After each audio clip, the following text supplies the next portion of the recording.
I'm a 29-year-old woman, the oldest of 3 daughters born into what most people in our town would call a picture-perfect Midwestern family.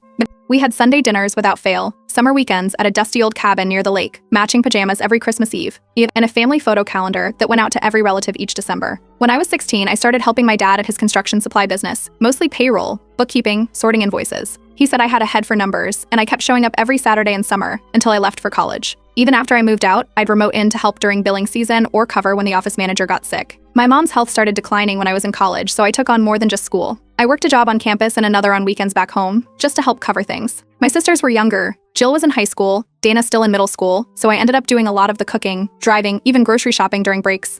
By the time I graduated, I'd already built a quiet routine around doing everything I could to keep things running. I didn't complain. I didn't party. I just got up early, handled what needed to be done, and stayed out of the way. That's how I was raised. But none of that ever translated into anything permanent. No ownership stake, no title, not even a formal offer to stay on. When I once mentioned maybe working full-time at the business, my dad brushed it off and said, "You're too sharp for a local gig. You'll outgrow us." At 26, I met Mason. We were seated next to each other at a fundraising dinner I was helping cater. He worked in corporate finance, dressed neat, always carried himself like someone who knew exactly where his next 5 years were going. We dated for almost 2 years, long distance at first, then moved in together after I landed a job at an architecture firm an hour away. Mason wasn't the hometown boy my parents pictured for me.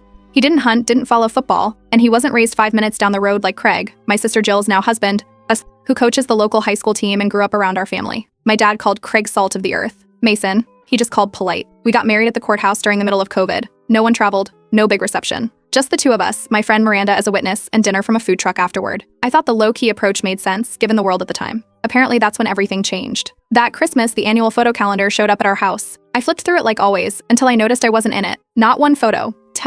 Not even from the family lake trip the summer before, when I'd made the 3-hour drive just to grill burgers and organize a scavenger hunt for the kids. 12 months, and I didn't exist in any of them. I didn't say anything right away. I figured it had to be a mistake. But then the Sunday dinner invites stopped coming. When I asked, my mom texted back something like, "We figured you'd be busy with Mason." Smaller table these days anyway. That smaller table kept shrinking. Jill and Dana still went every weekend.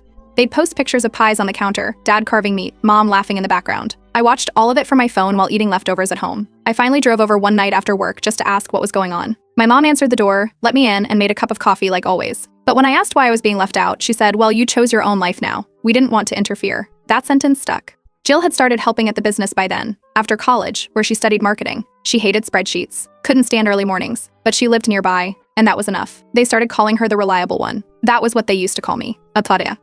Then I found out my dad leased Jill an SUV, one of those mid-size crossovers, for being around to help. No one told me. I heard it from a neighbor who saw her picking up supplies from the lot. That's when I started noticing the pattern. Dana got invited to everything. Jill got gifts and titles. I got polite